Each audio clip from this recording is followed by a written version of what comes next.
Hi, our Science Gemini, Libra, and Aquarius. Welcome po sa ating channel. At ito ay inyong Daily Gabay Tarot Love Reading for July 19, 2024. This is all about love. Para po ito sa lahat ng single, kay crush, sa may relasyon, buhay mag-asawa, friends, and family connection. Please be reminded kung naka-resonate kayo, comment down. Kung hindi kayo naka-resonate, ibigay niyo po sa iba kasi channel reading po ito. Please like, subscribe, and click bell button for notification para updated po kayo sa daily tarot love reading natin. Maraming salamat po. This is for you, Gemini, Libra, and Aquarius, July 19, 2024.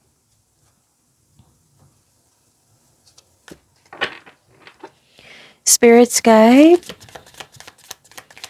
ano po yung gustong sabihin ng person ni Gemini, Libra, and Aquarius sa kanila ngayon July 19, 2024? I need 3 cards po.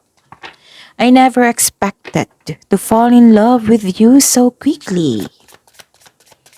Parang bagong energy to, no? Kasi hindi niya in-expect na in love siya sa inyo. Bagong energy, bagong tao yan. Ooh, I'm lost. I don't know what to do. Bakit nagkaroon siya ng hesitation? Baka takot lang itong magmahal ulit.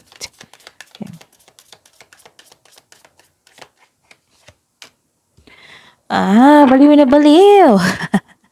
I love you so much no matter what. Mahal na mahal ka daw niya. Spirits guide, ano pang energy ni Gemini, Libra, and Aquarius sa love life nila ngayon July 19, 2024?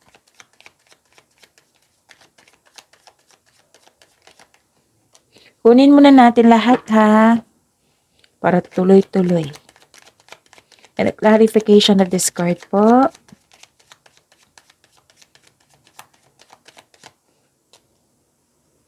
Challenges na ma-overcome po sa love life ni Gemini, Libra, and Aquarius ngayon July 19, 2024.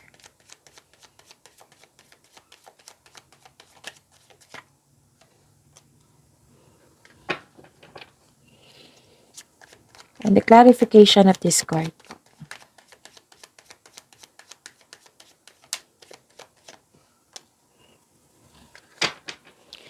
And kamusta ang feelings? Kamusta ang feelings sa person ni Gemini, Libra, and Aquarius ngayon July 19, 2024?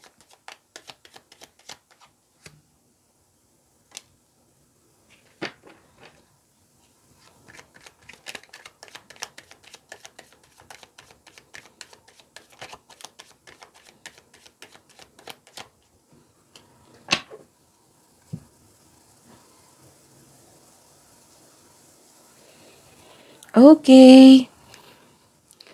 So, kamusta ang energy mo sa love life niyo po, Gemini, Libra, and Aquarius?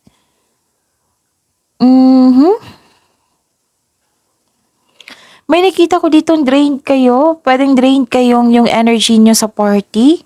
Pwede na drain yung energy mo kasi may concern ka sa isang tao na partying too much or lasinggera or lasinggera.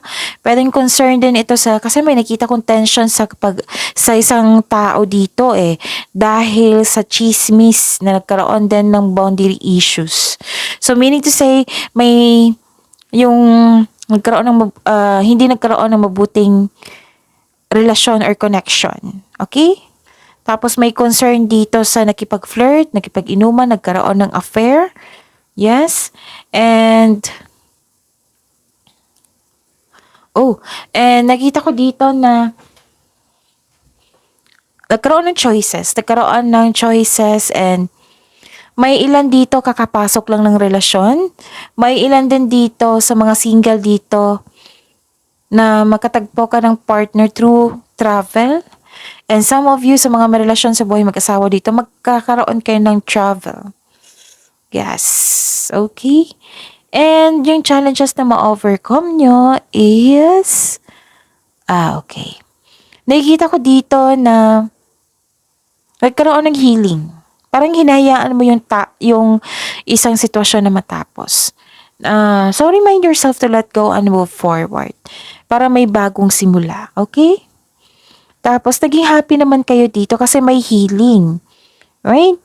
Pwedeng nag-give time kayo sa isang bata. Basta naging happy kayo dito. Pwedeng inner child mo ito. Okay? May matanggap kayong news, buntis, or wedding. And nagkaroon naman dito after ng inyong anong tawag dito? After na inyong karanasan, nagkaroon kayo ng ano dito happy bonding na inyong partner. Yun nga, di ba sabi ko sa inyo na may parang travel kayo, sa mga single dito, may travel kayo. May outing kayo. Para maaring matagpuan mo diyang partner mo dyan. Okay, tapos kamusta ang feelings ng person mo? Alamin natin. Okay. May sama siya ng loob? Bakit? May disappointment dito, may sama ng loob, may delay sa pag-uusap, may doubt. Parang na-stuck siya sa mga nangyari sa nakaraan. Kaya pala I'm lost, I don't know what to do. Nagkaroon nga ng delay sa paplano, nagkaroon nga ng delay sa pag-uusap. So, kailangan nyo mag-move on.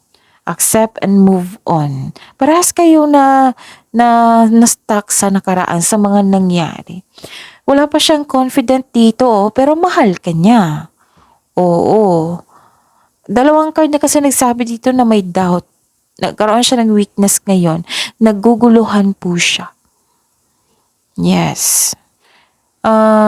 Naging uncomfortable siya. Basta naging naguguluhan siya ngayon. So yun, that's it.